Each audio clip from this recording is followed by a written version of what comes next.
Something strange happens right before an empire falls.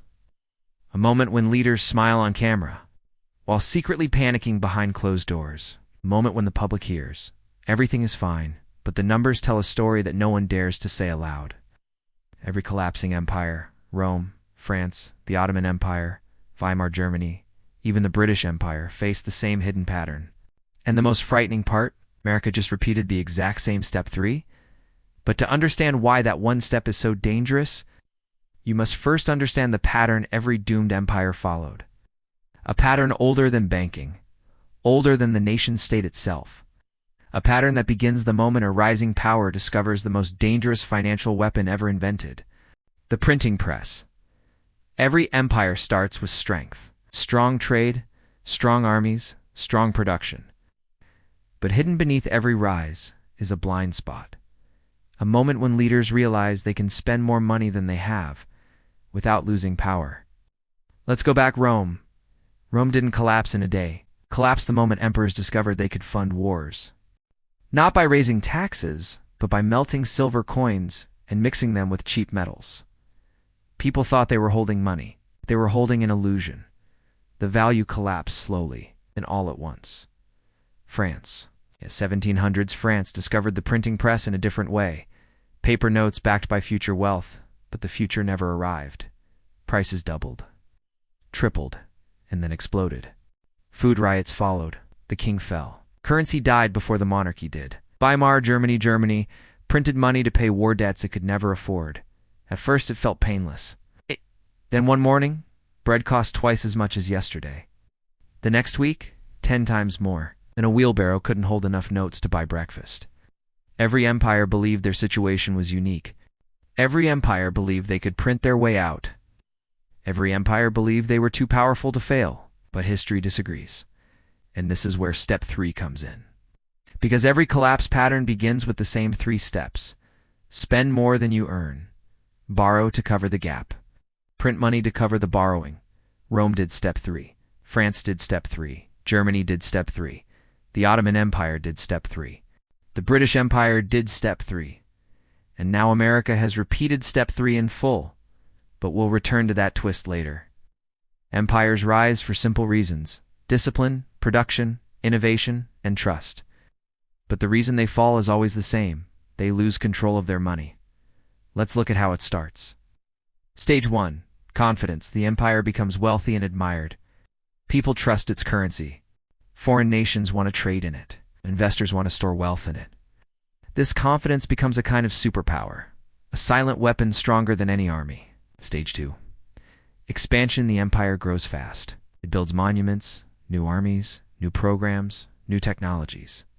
Everything looks perfect on the surface. But deep inside, costs begin rising faster than income. Most nations would cut spending, but empires don't. Empires fear looking weak. Empires fear slowing down, so they take the easy road: debt. Stage 3. The forbidden shortcut, and eventually. The moment arrives, the moment all doomed empires reach. They start printing money to pay for the debt they created. This is the point of no return. Not because printing is always bad, but because once an empire starts, it never stops. It becomes addicted. Rome printed through coin debasement. France printed through assignats. Germany printed through Reichsmarks. The British Empire printed through war bonds and central bank funding. And in every case, citizens didn't notice the danger until the prices around them started whispering the truth. Your money is dying, but something else is always happening at the same time. Something most history books ignore. The world begins to lose faith in the empire's leadership. Financial printing doesn't collapse a nation alone.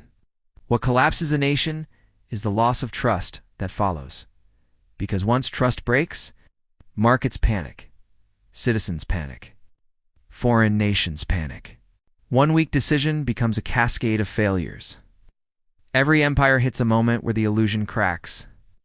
The exact event is different, but the cause is always the same: too much money chasing too few goods. Rome saw inflation cross 1,000%.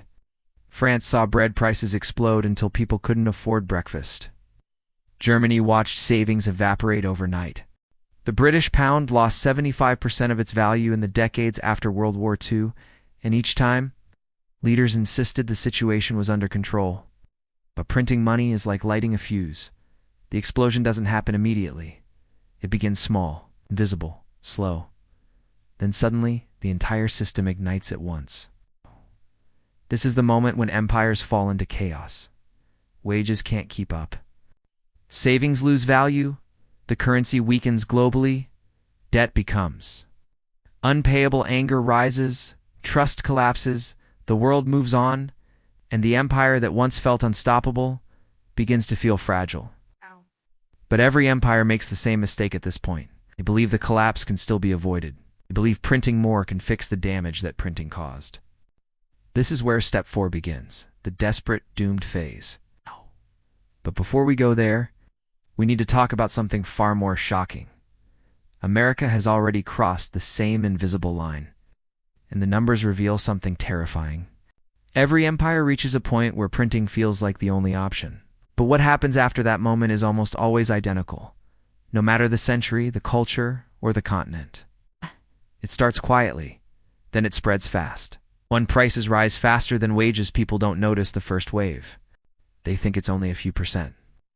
But every empire that printed money saw inflation speed up like a rolling snowball. Rome's ordinary citizens couldn't buy grain. French families couldn't buy bread. German savings accounts fell to zero. British households watched prices rise year after year until the empire slowly lost influence. Inflation isn't the disease, it's the warning sign. It's the smoke before the fire. And once the fire catches, no one escapes it. 2. The currency loses respect. People lose faith internally first, then the world follows. When foreign nations stop trusting an empire's currency, everything unravels. Borrowing becomes more expensive, imports cost more. The currency weakens, inflation accelerates again. It becomes a loop, a cycle with no brakes. 3. Social anger explodes when food becomes expensive. History changes fast. In France, it led to revolution. In Rome, it led to riots and political assassinations. In Germany, it opened the door to extremism. In the British Empire, it led to global retreat and decolonization. Money collapses break more than economies, they break society. People stop trusting the government. People stop trusting each other. People panic, blame, and divide. This is the part of the collapse that historians rarely talk about, because it is the part that hurts the most. What makes these collapses so tragic is that in every case, leaders tried to fix the crisis, but their fixes were the exact actions that accelerated the fall. Every empire repeats the same for mistakes. Mistake number 1. Printing even more money, they believe they can print their way out. But printing more is like taking more painkillers for an injury you refuse to treat. You feel better for a moment, but inside, the damage gets worse. Mistake number 2. Blaming external enemies. Rome blamed invaders. France blamed speculators. Germany blamed foreign powers. British Empire blamed post-war disruption. Blame doesn't stop collapses. It only hides the real problem. Mistake number 3. Raising taxes on a weak population. Leaders always try squeezing the public. But when citizens are already struggling, higher taxes only deepen the anger. Mistake number 4. Debt on top of debt. Empires always take more loans to survive just one more year. But that one more year becomes another, and another, till the burden becomes impossible. When these mistakes fail, and they always fail, the collapse phase begins. And now, we must face the part most people don't want to believe. America is following the exact same pattern. Here is the truth nobody wants to say publicly. America has repeated every major step that destroyed past empires. Let's break it down. Step 1. Spend more than you earn. The U.S. spent more than it earned for 23 straight years. No empire in history survived that long term. Step 2. Borrow to cover the gap. U.S. debt crossed $34 trillion, the largest in human history. That number alone is not the problem. The problem is what came next. Step 3. Print money to cover the borrowing between 2020 and 2022. The U.S. printed over 40% of all dollars ever created in American history. This is the exact moment every empire passed the point of no return. It wasn't free, it wasn't harmless, it wasn't temporary. The printing wave hit the economy the same way it hit Rome, France, Germany, Britain. Prices exploded, rent and groceries doubled, wages fell behind savings. Lost value, the world questioned the dollar's stability, and globally, something even more alarming began. Nations started reducing dollar reserves. Global trade slowly shifted to other currencies. The world began preparing for a future where America is not the sole financial superpower. This is the same pattern Britain saw in the 1940s, the same pattern France saw in the 1780s, the same pattern Rome saw in the 200s. Different times, different leaders, same script. Every empire saw the following signals before collapse: rapid money printing currency, losing value, rising prices, record debt, political division growing. Global distrust, leaders promising everything is under control. America has all of them right now. This doesn't mean collapse happens tomorrow, but it means the fuse is lit. History doesn't repeat perfectly, but it rhymes with terrifying accuracy. Here's the part most people want to hear. Empires collapse because of one crisis. They collapse because they hit a point where every solution makes the problem worse. Printing causes inflation. Stopping the printing causes recession. Debt keeps rising no matter what, and trust keeps falling. This is exactly where America stands today. The same stage where Rome, France, Germany, and Britain all stepped into decline. But decline is not destiny. Collapse is not guaranteed. The future is not written. The real danger is pretending the pattern isn't happening. 1. Every empire collapses the same way, through the destruction of its money. Not war, not politics, not culture. The money dies first. 2. America has repeated the exact same steps, including the most dangerous one. Step 3. Printing to cover debt. 3. The next decade will decide whether America breaks the pattern or becomes the next empire added to the history books. History isn't just repeating, it's accelerating. The printing cycles that took Rome 200 years now happen in 20. The currency collapses that once took a generation now unfold in a few years. The question is, no longer could it happen. The question is, are we ready when it does?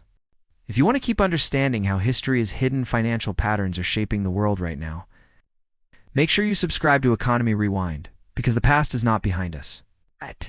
It's repeating right in front of our eyes.